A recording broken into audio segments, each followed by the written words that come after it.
अस्सलाम वालेकुम। प्रोग्राम आखिर क्यों में खुशामदीद। मेरा हमजा जावेद हूँ। नाजरीन, जब भी ईद आती है तो शिकायत यूँ होती हैं कि ईद पे किराए बढ़ा दिए जाते हैं।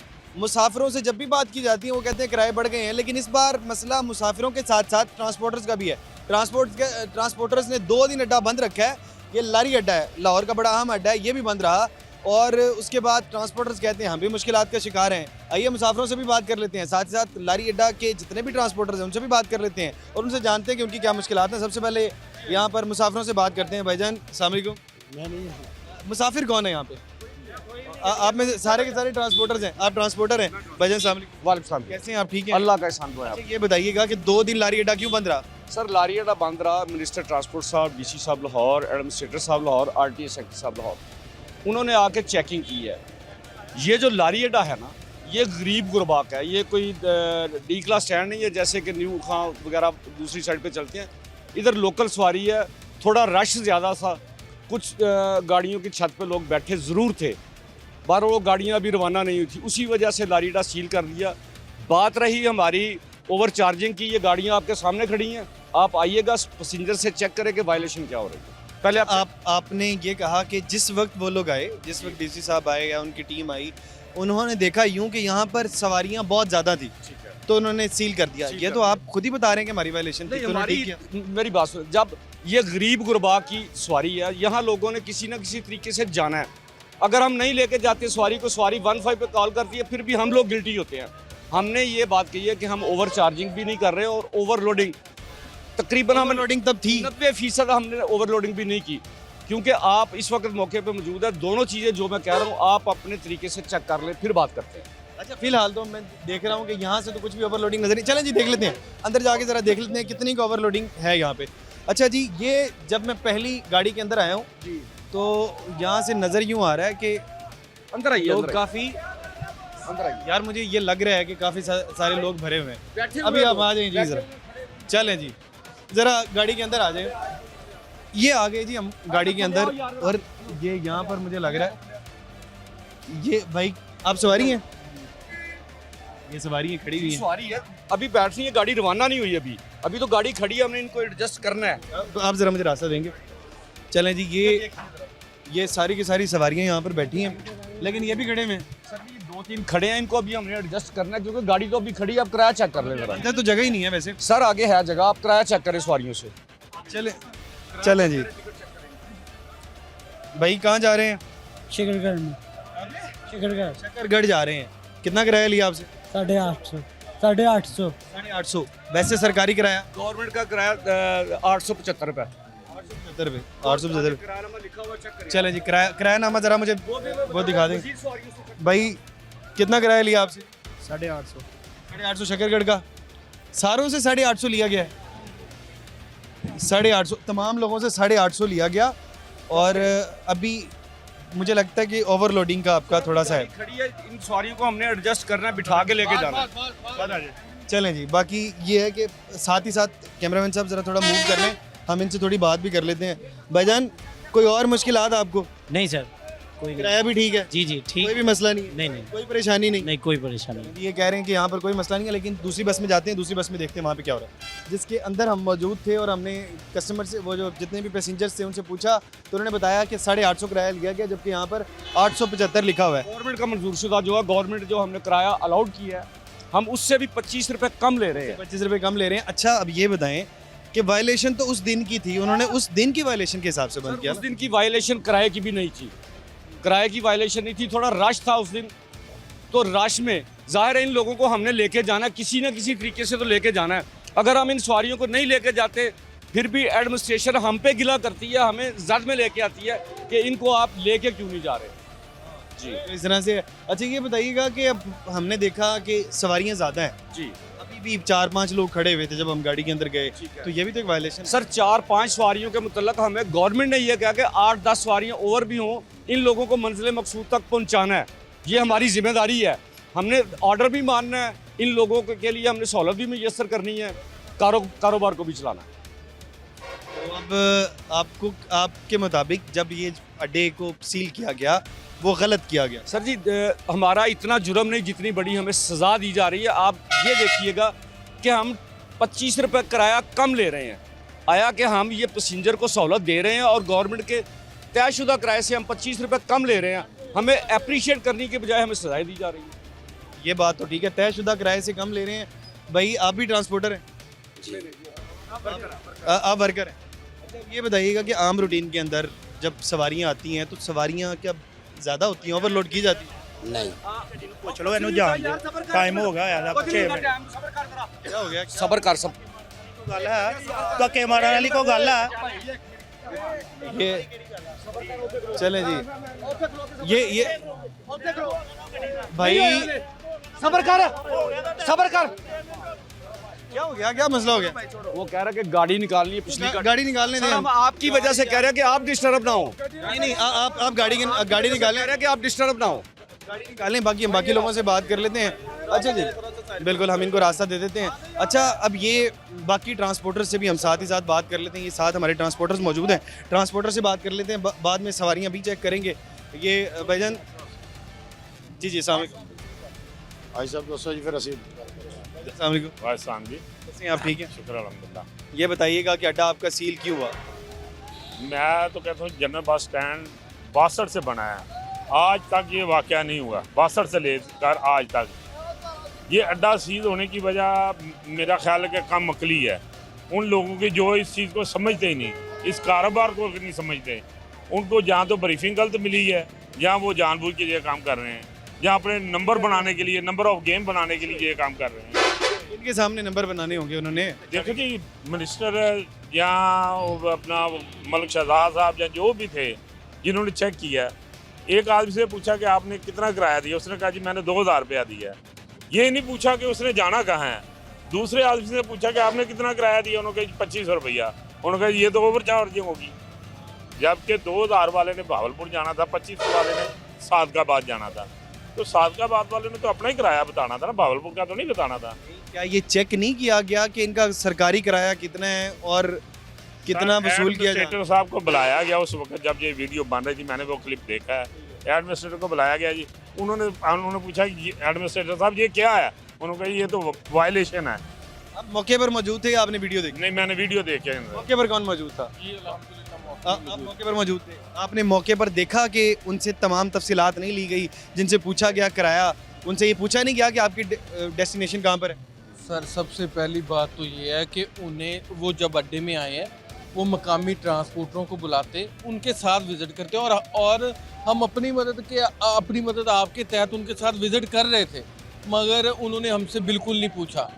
जो वो पता नहीं ऐसे कोई भेड़ बकरियों की तरह 100 के हिसाब से उनके साथ लोग थे, जिसका दिल करता था जिस मर्जी बस में चले गए और आके बंदे ने बताना जी इधर आओ जी, ए हो गया, इधर आओ, ए हो गया। उन लोगों को पता ही नहीं था कि करना क्या है। देखें, उन्होंने इसी तरह से चेकिंग होती है ना कि किसी भी बस में चले जाएं और उसमें जाके चेक कर लें, इसी तरह से होता है। सर आप ये देखें कि लारी अड्डे में कोई 5-7 हज़ार फ़र्ज़ कर लो, चलो आपकी बात को मैं बड़ी करता हूँ कि अगर कोई वायलेशन हुई है, 5 गाड़ियों ने कर दी, 10 ने कर दी, 20 ने कर दी, क्या 20 गाड़ियों की वायलेशन के ऊपर आप सारा लारी अड्डा बंद कर देंगे? क्या आप मुझे ये बात बताएं कि एक गांव में एक चोर है, ठीक है, उस चोर को पकड़ने के लिए आप सारा गांव पकड़ के ले जाएंगे? ये कौन सा तरीकाकार? हाँ, बिल्कुल है कि आप उन तमाम गाड़ियों को सील कर दें, गाड़ियों को सील कर दें, गाड़ियों को फाइन कर दें। और ये बात मानने वाली है। जी, हम पुराने ट्रांसपोर्टर हैं, इधर पुराना बिजनेस कर रहे हैं, आज तक हमने ऐसा निज़ाम नहीं देखा जो इस दफ़ा हुआ है। अब लोग जलील हो गए, पैसेंजर रुल गए, छोटे छोटे बच्चे थे उनके साथ। किसी का कोई बेनिफिट भी तो नहीं होता, वो भी तो यही देखने आते हैं कहीं सवारियों को कोई मसला ना हो, क्योंकि जब भी कोई बड़ा इवेंट आता है तो सवारियां बाद में शिकायत ही कर रही होती हैं कि देखें जी हमें सानू कोई पूछ ही नहीं रहा, यहाँ पर ट्रांसपोर्टर मनमाने किराए वसूल कर रहे हैं। उन्होंने खुद ही पैसेंजरों के लिए प्रॉब्लम बना दी। सबसे ज़्यादा इस दफ़ा जो पैसेंजर तंग हुए हैं ना, वो एक मिनट में आपके पास आता हूँ, लेकिन ये किसकी गाड़ी है? ये सवारी है, ये किसका है? ओ भाई वो सवारी छोड़ने आए हैं ना, सवारी छोड़ने हैं और सरकारी गाड़ी के ऊपर। मैं ज़रा एक मिनट ज़रा इस तरफ मूव करिएगा। ये देखें सरकारी गाड़ी है और सरकारी गाड़ी के अंदर ये माशाल्लाह सामान वगैरह लोड करके लेके जाते हैं। तो एक मिनट ज़रा मैं आपको दिखाता हूँ ये सरकारी गाड़ी में है कौन। मेरा ख्याल है कि पर्सनल यूज़ के लिए इस्तेमाल हो रही है, देख लें जी। ये सरकारी गाड़ी में खेल का सामान जाता है, इसको क्या कहते हैं इस गेम को? गेम को क्या कहते हैं? कैरम बोर्ड कहते हैं जी। ये कैरम बोर्ड सरकारी डालों के अंदर जाता है। GB04 है गालिबन, मेरे ख्याल है इसी साहब का कोई डाला होगा और उसके अंदर कैरम बोर्ड जा रहे हैं। माशाल्लाह शाही हमारे मामला तो हैं ही। हम ये देख रहे होते हैं कि हमारे मिजाज बड़े शाही हो गए हैं। जब हम बंद करने पे आते हैं इन्हीं को तो सील करके गए हैं और उसके बाद इस तरह के अपने शाही मिजाज को भी यकीनन तौर पर लाजमी देख लेना चाहिए। यहाँ पे छोटा सा ब्रेक ले लेते हैं, ब्रेक के बाद मज़ीद ट्रांसपोर्टर से बात करते हैं। वेलकम बैक नाजरीन। ब्रेक से पहले हम ये ट्रांसपोर्टर्स के साथ मौजूद थे और ये आज भी उस बात पर कायम है कि हमारा जो अड्डा सील किया गया वो गलत सील किया गया। भाईजान आप ये बताइएगा, जब आप डी सील करवाने गए आपने बताया नहीं कि ज़्यादती हुई हमारे साथ? औज़ुबिल्लाहि मिनश्शैतानिर्रजीम, बिस्मिल्लाहिर्रहमानिर्रहीम। ये जितना भी जो वाक़या हुआ है इसका सारा टोटल जो जिम्मेदार है वो secretary RT regional transport authority है। उसने जो लोग आए थे जो विजिटर है उनको इन लारी अड्डा ट्रांसपोर्ट के मामला तो फेक किराया का नहीं पता था। बिल्कुल ऐसे ही मेन कंसर्न आदमी बिल्कुल असल में किराया पहले तो 3 बजे तक हमारा इसके साथ ये झगड़ा चलता रहा कि हम किरायानामे पर झगड़ा चलता। जब किरायानामा डिसाइड हो गया, ये काम है सेक्रेटरी RTA का हमें किरायानामा इशू करे।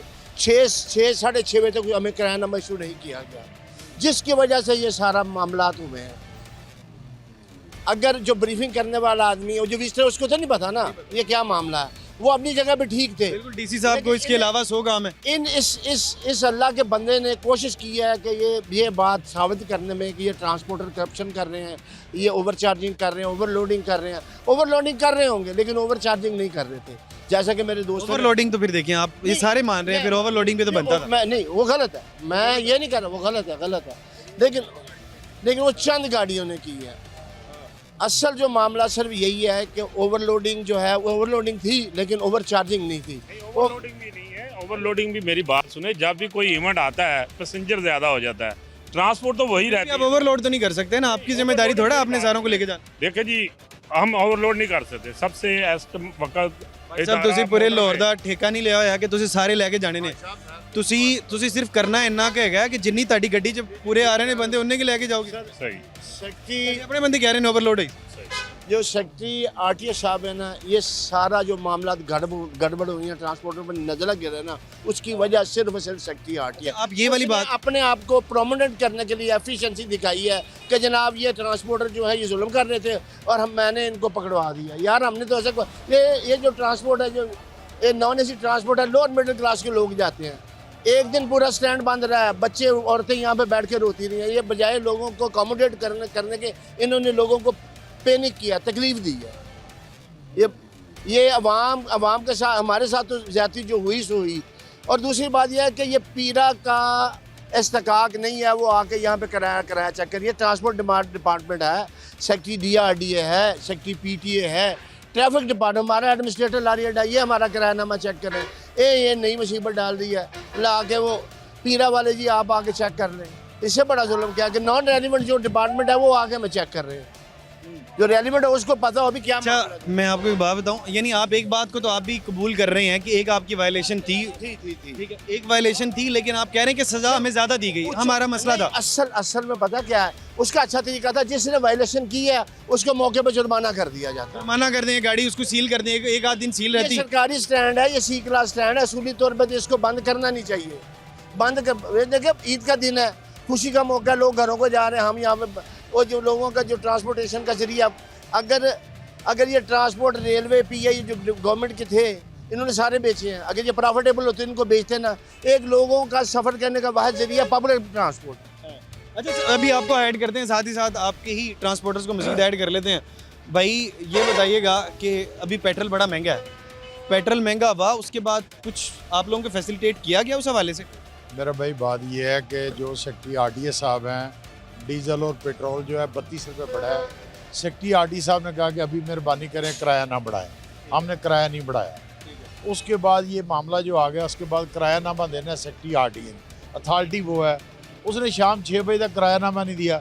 जब उसने किरायानामा नहीं दिया तो क्या वीज़ा क्या करेंगे, क्या चीज़ वीज़ा करेंगे? मसला अपनी तरफ से था। अभी इधर दो मसले हैं। एक तो मसला ये है कि जुर्माने की मद में जहाँ भी मीटिंग होती है सेक्रेटरी RTA साहब फरमाते हैं कि मैंने 25 लाख रुपए जुर्माना कर दिया। यहाँ रेस लगी हुई है जुर्माने की, कौन कितना कमा के दे रहा है? वो कितना कमा के दे रहा है। सेक्रेटरी आरटीए साहब ये काम कर रहे हैं, ठीक है। एडमिनिस्ट्रेटर साहब वो इदारे कमा के दे रहे हैं, मैं पीछे क्यों रह जाऊं? सेक्रेटरी आरटीए अपना एडमिनिस्ट्रेटर साहब थे, वो शरीफ आदमी थे, उनकी ट्रांसफ़र हो गई है, ये आ गए हैं। सेक्रेटरी आरटीए साहब को 3 साल हो गए हैं, अपनी इनको करप्शन नज़र नहीं आती। हमारी टोयोटा हाईएस्ट करप्शन का इल्जाम लगा रहे हैं। मैं इल्ज़ाम लगा रहा हूँ, मैं साबित करके देता हूँ। टोयोटा हाईएस्ट पे सिलेंडर लगते हैं, सिलेंडर उतार के जुर्माना करना तो आपकी जिम्मेदारी है, बिल्कुल ऐसे ही है। या सिलेंडर अपने घर ले जाना आपकी जिम्मेदारी है। ऐसा कैसे हो सकता है? ऐसे यहाँ एक शॉप है फाटक के पास, वहाँ सेक्रेटरी आरटीए साहब के बंदे सिलेंडर सेल करते रहे हैं। सिलेंडर उतार लिया भाई, आपने सिलेंडर उतार दिया, जुर्माना कर दिया गाड़ी को, सिलेंडर उसको वापस करेंगे, दोबारा ना लगाए, उतार लिए। कई ऐसे स्टैंड है, एक स्टैंड चल रहा है सेक्रेटरी आरटीए साहब की जेर निगरानी, एक स्टैंड चल रहा है ठोकर न्याज पे के अब्दुल्ला ट्रैवल। ये जो सी क्लास बसें, ये राणा मोहसिन साहब मेरे ख्याल उधर खड़े होते हैं। राणा मोहसिन साहब वहाँ खड़े होते हैं, शीरबाद भी इनकी है। रात को वो सील हुआ है वहाँ, और ठीक 2 घंटे बाद बहाल हो गया। ये तो स्टैंड ही सरकारी है, ये गवर्नमेंट का स्टैंड है। हम तो 1 टिकट किराया देते हैं। ये आपने संगीन इल्जाम लगाया है कि सेक्रेटरी आरटीए पे। मैं बताता हूँ ना, ये जो सी क्लास की बस है ना, ये सिर्फ लारी अड्डे में चलती है।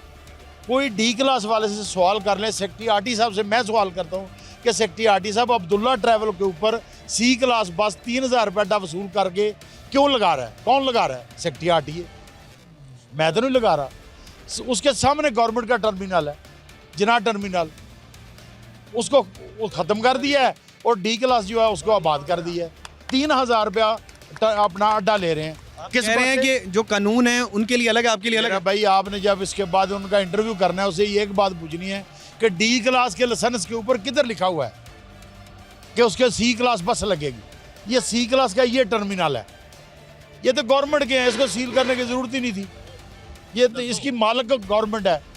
हम दे रहे हैं 1 टिकट टैक्स दे रहे हैं गवर्नमेंट को, यहाँ से चलने का, पार्किंग की फ़ीस दे रहे हैं, सारा कुछ मुकम्मल कर रहे हैं। एडमिनिस्ट्रेशन जो है हमारी वो डील करे अंदर वाली। सेक्रेटरी आरटीए कभी भी टर्मिनल के ऊपर आके, यहाँ मेरा भाई अभी भी ये काम चल रहा है, गाड़ी खड़ी है, एलटीसी वाले साथ हैं, जुर्माना कर दिया कितना 5000 रुपया, जुर्माना कर दिया 20000 रुपया। हम आपको 1 घंटे के बाद तमाम स्लिपें दे सकते हैं। अभी तक राणा साहब कुछ नहीं तो 50, 30, 50, 40 लाख रुपया जुर्माना कर चुके हैं। इनका प्रॉब्लम ये है। एक तरफ आप कह रहे हैं जुर्माना, देखिए बात सुने, मेरी बात सुने ना, जब आप जुर्माने की बात करते हैं तो जुर्माना सरकार की मदयत में होता है ना, सरकार के पास जाता है। हो गया ना, आप जो कह रहे हैं कि सिलेंडर उतार के अपने घर ले जाते हैं, घर ले जाते हैं, वो कहाँ की बात होगी? आप वहाँ सवाल कर लेना सेक्रेटरी आरटीए साहब से कि जो गाड़ी से सिलेंडर उतारा है वो स्पुर्दारी होती है ना, थाने वाले पकड़ते हैं, वो मेरी गाड़ी ले लेते हैं, बस आपको कोई रसीद देते हैं कोई? ठीक है, कोई रसीद नहीं, जुर्माना किया, गाड़ी छोड़ दी। ऐसे ही है। जो बोलेगा उसको अपना गाड़ी बंद हो जाएगी। इसकी बात को थोड़ा सा आगे बढ़ाता हूँ। 1200 सिलेंडर, कितने? 1200 सिलेंडर, 1200 किटें, 1200 किटें, और 1200 सिलेंडरों के अंदर जो गैस है वो कहाँ गई? ये सवाल आप उनसे पूछा। मैं नहीं कहता वो घर ले गए, उनसे पूछो वो कहाँ। ये कौन से 1200 सिलेंडर है, मुझे तो बता दें। वो जो बहुकम हाई कोर्ट या बहुकम सुप्रीम कोर्ट, इन्होंने जो अपना एलपीजी गैस पे जो गाड़ियाँ चल रही थी वो उतारे हैं, वो कहाँ रखे हैं? चलो वो 100 सिलेंडर उतारे गए, 1200 सिलेंडर, और 1200 कितने, और 1200 सिलेंडरों में गैस थी। सरकार के पास होगी ना? तो मैं यही तो सवाल कर रहा हूँ, वो कहाँ बता देना। वो होने तो सरकार के पास सही, होनी तो सरकार के पास। मैं भी कहता सरकार के पास, वो है कहाँ? ये आप कह रहे हैं कि सरकार के पास नहीं होगी। सर मैं ये नहीं कह रहा, मैं कह रहा हूँ उनसे पूछा जाए कहाँ है।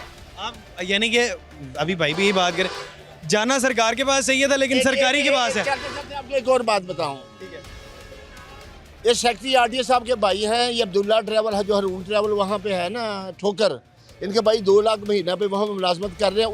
इनकी वजह से इनके भाई को वहाँ पे बाकायदा अकोमोडेट किया गया है 2 लाख महीने पर।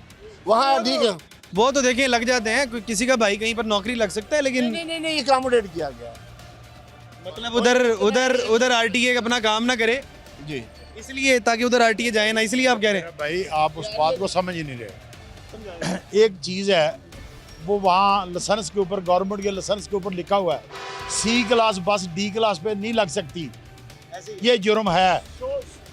मैं एक मिनट, वो जुर्म ये कर रहे हैं, तो किराया अलग है, सहूलियात अलग है, सी के किराए। देखें सी क्लास बस जो है मैं टर्मिनल इस पे खड़ी होगी, डी क्लास पे नहीं खड़ी होती। जो भी हो, कभी न्याजी अड्डे पे देखा है, कभी स्काईवेज पे देखा है और किसी टर्मिनल पे देखा है, वो टोटल अनलीगल है और इनकी शीरबाज से वो चल रहा है और अरसा दराज से। दूसरा 1600 मुलाजम है हमारा ट्रांसपोर्ट पे, पब्लिक अपना महकमा ट्रांसपोर्ट पे। क्या राना साहब बहुत काबिल अफसर है, 3 साल से यहाँ अपना सेक्रेटरी आरटी है, कोई काबिल अफसर इसमें बाकी नहीं बचा कि कोई और ट्रांसफ़र होकर लग जाए? क्यों राना साहब ज़रूरी क्यों है? सिर्फ इसीलिए ये ज़रूरी है।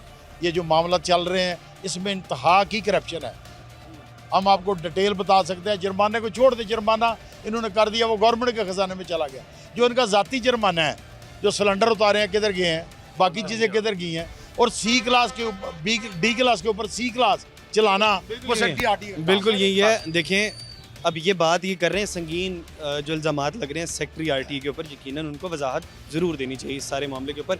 यहाँ पे छोटा सा ब्रेक ले लेते हैं, ब्रेक के बाद मज़ीद इस मामले को खंगालते हैं। बैक नाज़रीन, हर ईद पर हम हमेशा मुसाफिरों के पास जाते हैं और मुसाफिरों से पूछ रहे होते हैं जी केड़ा मसला है, लेकिन इस बार हमें मुसाफिरों से ज़्यादा ट्रांसपोर्टर्स के पास जाना पड़ रहा है और ट्रांसपोर्टर से पूछ रहे हैं केड़ा मसला है। तो ट्रांसपोर्टर्स बता रहे हैं साढ़े मसले ज़्यादा ने, उन्होंने दे कट रहे हैं। भाईजान वही गल होगी, केड़ा मसला है, क्यों हो रहे हैं जुर्माने? बिस्मिल्लाहिर्रहमानिर्रहीम। पहले तो मैं आपका शुक्रिया अदा करता हूँ कि आपने हमारी आवाज़ जो है वो अवानों तक पहुँचा रहे हैं। भाई बात ये है कि पिछले कम से कम 2 साल से हम हर मीटिंग में जो ट्रांसपोर्ट से रिलेटेड हमारी मीटिंग्स होती हैं या हम किसी भी फोरम पे हम गए हैं, तो हम हमारा जो सबसे बड़ा प्रॉब्लम है जो कि है महकमा ट्रांसपोर्ट के साथ है। कुछ अर्सा 1.5-2 साल पहले ये हुआ कि हमारे जो रूट परमिट थे वो उसको कर दिया गया कंप्यूटराइज्ड। अच्छा कंप्यूटराइज्ड तो हो गए लेकिन टाइमली नहीं बन रहे वो। अब होता ये है कि हमारी गाड़ी का रूट परमिट जो है वो ख़त्म हो गया 30 जून को फॉर एग्ज़ाम्पल। अब उसको बनाने का ज़िम्मा महकमा ट्रांसपोर्ट का। अब महकमा ट्रांसपोर्ट में हम 4-4 माह 3-3 माह धक्के खा रहे हैं, हमारा रूट ही नहीं बन रहा। ठीक है, अच्छा उसके बाद अभी हमारा रूट जो है वो प्रोसेस में होता है, 2-3 महीने उधर लग रहे हैं हमें। पहले हमारा रूट बन जाता था 12 से 14 दिन में। हमें क्या किया जाता था कि 30 जून में अगर हमारा रूट ख़त्म होता है तो हमें 1 माह का ग्रेस पीरियड मिलता था। अब ग्रेस पीरियड गया बाढ़ में। अब हमें कहा है कि जो हमारा रूट परमिट ख़त्म हो गया और 3-3 महीने हम चीखें मार रहे हैं, हमारा रूट परमिट नहीं बन रहा, उस पर कोई बंदा कान नहीं धर रहा। और वो जो रूट परमिट गाड़ी के पास नहीं होगा तो गाड़ी को चलान होगा। वो बन गया तरीका जुर्माने का, रेवेन्यू इकट्ठा करने का। अब सेकंड आ जाए, कह रहे इंटेंशनली जुर्माना इकट्ठा किया जा रहा है। इंटेंशनली। मुझे ये बताएं आप, मुझे एक अच्छा, मैं आपकी दूसरी बात पे आता हूँ। पहले मुझे ये बताएं वो क्यों, किसी को आपसे ज़ाती दुश्मनी है जो कि आपके लिए इंटेंशनली जुर्माना इकट्ठा करेगा? आप इस तरह करें ना, आप महकमा ट्रांसपोर्ट में जाएं ना, तो आप जाके वहाँ पे देखें ना हमारी कितनी एप्लीकेशन पड़ी, वो लाखों की तादाद में पड़ी हैं। आपको पता चल जाएगा इंटेंशनली है कि हमारी गलती है। उसके बाद क्या होता है, हमने जगह जगह पे बताया कि हमारी गाड़ियों की पासिंग नहीं हो रही। 0 मीटर गाड़ी हम कंपनी से लेके आते हैं, जब हम पासिंग सेंटर में लेके जाते हैं तो वो अंदर हमारे ड्राइवर को नहीं जाने देते, उनके बंदे गाड़ी लेके जाते हैं और 5 मिनट के बाद आके हमारी 0 मीटर गाड़ी 2026 मॉडल को वो कहते हैं कि ये अनफिट है। हमारे पास रिकॉर्ड मौजूद है। हमने इनको मुख्तलिफ बार मीटिंग्स में बताया कि हमारे साथ ज्यादती हो रही है। हमने पिछले 5 साल से हम ये शोर कर रहे हैं कि ये यहाँ पे हमारे पास जगह मौजूद है। ज्यादती क्यों करेंगे? मुझे ये तो बता दें, कुछ ज्यादती करने को वजह हो, स्पेशल रेवेन्यू इकट्ठा कर रहा है। अच्छा जी, ये डिपार्टमेंट्स की दौड़ लगी हुई है, मैं ज़्यादा इकट्ठे करूंगा, मैं ज़्यादा बड़ी बात है, गुडविल बन रही है। यहाँ पे हर बंदा तस्वीरें बनवाता है, तस्वीरें बना के। टैक्स के पैसों से मुल्क नहीं चल रहा। हमें तो नहीं पता किससे चल रहा है, हमें तो यही लग रहा है हमसे ही चल रहा है। हमें तो यही पता चल रहा है कि हमसे ही चल रहा है मुल्क। लेकिन देखें फिर वही वाली बात कि अगर तो तमाम लोगों को जुर्माने करना शुरू कर देंगे तो कल कोई ट्रांसपोर्ट खत्म हो जाएगी, लोग छोड़ छोड़ के भाग रहे हैं ना, यही चाह रहे हैं, यही चाह रहे हैं। पीआई ये बिक गई है, जो हमारा सरकारी इदारा होता है वो बिक जाता है। ये एक पब्लिक ट्रांसपोर्ट एक प्राइवेटाइजेशन तरीके से चल रही है, खत्म हो जाएगी। ये भी खत्म हो जाएगी। कितना चल सकते हैं? 32 रुपये लीटर डीजल बढ़ा है और हमें एक आरटी सेक्रेटरी साहब ने बुला के कहा जी आपने डीजल बढ़ गया, आपने पैसे नहीं बढ़ाने, किराया नहीं बढ़ा। हमने आमीन किया कि कि यार आवाम को सहूलत देते हैं, क्या उनका काम नहीं बनता कि वो हमें भी सहूलत दें? हमें क्या दिया गया? कुछ लोगों को 40,000 रुपये सब्सिडी आई, कुछ लोगों को। आपको सब्सिडी नहीं आई? अब मुझे नहीं आई। आपको सब्सिडी आई है? नहीं, बिल्कुल नहीं आई। दुनिया में जहाँ भी ट्रांसपोर्ट चलती है ना जी, उधर की गवर्नमेंट ट्रांसपोर्टरों के साथ मिलके उनकी हेल्प करती है। ये पाकिस्तान वाहिद मुल्क है जिसमें हम ट्रांसपोर्टर अपनी मदद आपके तहत ट्रांसपोर्ट चला रहे हैं और लोगों को सफरी सहूलियात दे रहे हैं।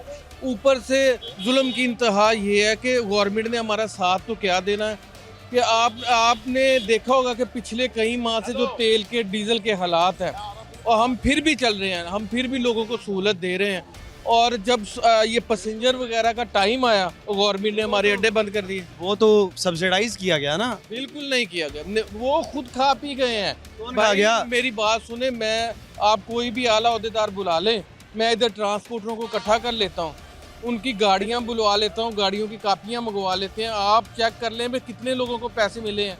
ये वो हिसाब है कि 50 बंदों के आएंगे, एक इक्के दुक्के को दे दिया, बात खत्म। ये वाली बात भी बड़ी अहम है कि ये कह रहे हैं कि जो सब्सिडी दी गई थी, जब पेट्रोल ने 250 से छलांग मारना शुरू की, उस वक्त सब्सिडी का ऐलान भी कर दिया गया कि ये इस तरह के जो कुछ महकमे हैं, कुछ डिपार्टमेंट्स हैं जहां पर सब्सिडी की ज़रूरत है, जिसमें से एक ट्रांसपोर्ट डिपार्टमेंट है, इनको सब्सिडाइज़ किया जाएगा ताकि ये जो गरीब आदमी है उस वक्त उस शख्स तक जो कि बड़ी मुश्किल से 2, 4, 500 हज़ार रुपये किराया भर के जाता है, उस तक ये महंगाई ना पहुँचे। लेकिन उस तक महंगाई पहुँचे ना पहुँचे, इधर तक महंगाई ज़रूर पहुँच गई है। अब यहाँ पर छोटा सा ब्रेक ले लेते हैं, ब्रेक के बाद तमाम चीज़ों को सम अप करते हैं और देखते हैं कि मसला हल कैसे हो सकता है। वेलकम बैक नाजरीन, ट्रांसपोर्टर्स मेरे साथ मौजूद हैं और ट्रांसपोर्टर्स बता ये रहे थे कि हमारे साथ पहले तो ज़्यादती हो चुकी है, अब इनके मुतालबात क्या हैं और किस तरह से इस मामले को वाइंड अप किया जा सकता है।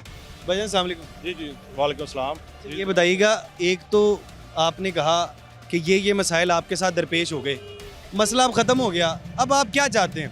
जी जी जनाब भाई बताएं। जी भाईजान, इशू ये है कि जो आपको सारी बातें दोस्तों ने बताई हैं कि एक तो इन्होंने हमारे साथ कोऑर्डिनेशन नहीं की, दूसरा अब भी जो इशू आ रहा है ना कि ओवरलोडिंग ये है कि जिस एरिया में बस ही एक जाती है, पैसेंजर उसका 150 है, बाकी पैसेंजर कहाँ पे जाएगा? बसेस बढ़ा लें तो बसेस उधर एक बस जाती है और पैसेंजर 150 और बस की कैपेसिटी 60 है, बाकी लोग किधर जाएंगे? लेकिन ना वो तो गवर्नमेंट ने मैनेज करना ना, सरकार ने मैनेज करना है, इंतजामिया ने मैनेज करना है। सरकार मैनेज करेगी, वो आप छोड़ दें, आप उनको एक्स्ट्रा को ना लेकर आए ना। सर ऐसे है कि इसे हम वाइंड अप इस तरीके से करते हैं कि जो कोऑर्डिनेशन होनी चाहिए बिटवीन ट्रांसपोर्टर और जो इंतज़ामी है। जब कोऑर्डिनेशन नहीं होगी तो फिर ऐसे हालात पैदा होंगे। बता रहे हैं कोऑर्डिनेशन एक बड़ा मसला है, कोऑर्डिनेशन नहीं होती। हालांकि मैं हमेशा से यही बात करता हूँ कि स्टेक होल्डर जब तक पूरे नहीं होंगे, आप स्टेक होल्डर को मान ही नहीं रहे हैं। आप कह रहे हैं कि ये स्टेक होल्डर है ही नहीं। जब भी कोई कानून बनाना है आपने किसी भी तरह का, तो आप स्टेक होल्डर को लाजमी दरमियान में लेकर आएँ। जी भाई, आप क्या कहना चाह रहे हैं? हम ये लोग कहना चाह रहे हैं कि कारोबार बंद होने की वजह से हम लोग परेशान हैं, हम मजदूर लोग हैं। आजकल तो काम बहुत है। ये 2 दिन ही काम है ना, 2 दिन के बाद वैसे हालात हो जाते हैं ना कारोबार होने की वजह से। ये आखिरी 4 दिन काम थे, 2 दिन तो आपका अड्डा ही बंद रहा है। आज अड्डा इसलिए बंद रहा है, उन्होंने कहा ये ओवर चार्जिंग की वजह, ओवरलोडिंग की वजह से ये मसला मसाला है। हमारे साथ जुल्म जाती मसला वो खा रहा है। ओवरलोडिंग तो आपका मसला है ना, आप ओवरलोडिंग को तो कम से कम हल करें। ये वाला मसला अब ये देखें, मैंने जब प्रोग्राम शुरू किया तो वहाँ पर भी यही जाके देखा कि ओवरलोडिंग अभी मौजूद थी।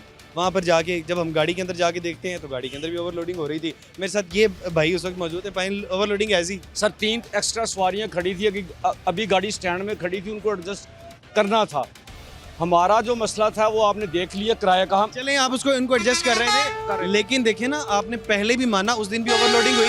आप अपनी तरफ से मामला तो हल रखें। मेरी भी बात सुने ना, मेरा किराया है 875 रुपये, मैं ईद पे 25 रुपये कम ले रहा हूँ। अगर मान ली ये काम ठीक है, ये गलत है, हम ठीक कर रहे हैं, गलत बहुत अच्छा काम कर रहे हैं, आप कम पैसे ले रहे हैं, लेकिन आप 875 भी लेंगे कोई मसला नहीं है, ठीक है। लेकिन जब ओवरलोडिंग का पहलू उनके सामने आता है तो मसलन ये है कि आपने एक जगह पे मार्जिन दिया ना कि आपको आगे आपकी जो बस है उसको सील किया जा सके। सर मैं उस तासर को ख़त्म करना चाह रहा हूँ जो हमारे ऊपर इल्ज़ाम है कि ओवर चार्जिंग पे मुझसे बात करें कि मैंने 25 रुपये कम लिए या ज़ायद। दूसरी बात, जो गाड़ी आपने चेक की स्टैंड में खड़ी थी, 3 सवारियाँ उसमें खड़ी थी, उसका टाइम अभी बाकी था, जब उसने रवाना होना था उसने सीटों पे बैठ जाना था। चलें, ये वाली बात वो बता रहे हैं, कहते हैं कि देखें जी पूरा साल काम तो होता नहीं है हमारे पास, पूरा का पूरा साल। ये चंद दिन होते हैं, बड़ी ईद आ जाती है, इस तरह के जब कोई बड़े इवेंट आते हैं तो जी जी इसमें ये है कि आप देखें हर रोज़ प्राइस बढ़ रही है 8 दिन बाद। डीजल की प्राइस बढ़ने के बाद टायर की कीमत बढ़ गई, स्पेयर पार्ट की बढ़ गई, ज़्यादा हो गई, हर डिपार्टमेंट की कीमत ज़्यादा होगी। जब 5 रुपये कम होते हैं, हम किराया कम करते हैं, वो बाकी डिपार्टमेंट जो अपने रेट्स ऊपर लेके जाते हैं, उसका जिम्मेदार कौन है? जो हमारे रिलेटेड है। वो तो चीज़ें कम नहीं होती, हमारे ऊपर तो बोझ वही रहा। हम किराया कम कर देते हैं, बाकी चीज़ों की कीमतें जो वो गवर्नमेंट की जिम्मेदारी है कम करके हमें रिलीफ देना। उस तरफ कोई बंदा बात ही नहीं कर रहा। ऐसे ही है, मैं आपका मुद्दा समझ गया हूँ। देखिए, कह रहे हैं कि देखें, जब आप पेट्रोल महंगा होता है तो तमाम के तमाम सेक्टर्स महंगे हो जाते हैं, तमाम के तमाम सेक्टर्स इससे मुतासिर होते हैं, चीज़ें महंगी होने लग जाती हैं। देखें, जब चीज़ें महंगी हो रही हैं तो हर शख्स सफ़र कर रहा है। अब किराए को काफ़ी हद तक कंट्रोल कर लिया गया, लेकिन ये एक मुझे लगा कि इनका मसला जायज़ है कि जब आप कह रहे हैं कि ये 1, 2, 3, 4, 5, 10 बसों की तरफ से वायलेशन हुई तो आप उन तमाम की तमाम बसों को बंद कर दें, ना कि तमाम के तमाम अड्डे को बंद कर दिया जाए। जब लारी अड्डा बंद होगा तो सिर्फ और सिर्फ ट्रांसपोर्टर्स परेशान नहीं होंगे, परेशान वो मुसाफिर भी होंगे जिन्होंने ईद के दिन अपने घर जाना होता है। परेशान वो वर्कर भी होगा जो कि 1000, 1500, 2000 रुपये रोज़ाना कमाता है और उसने अपना घर चलाना होता है। परेशान तमाम के तमाम लोग होंगे। मुझे लगता है पॉलिसीज़ को दोबारा से देखने की ज़रूरत है। यहाँ पे आप अपनी राय का इज़हार भी ज़रूर करिएगा। इसी के साथ अपने मेज़बान हमजा जावेद और प्रोग्राम आखिर क्यों की पूरी टीम को दीजिए इजाज़त। अल्लाह ने के बाद।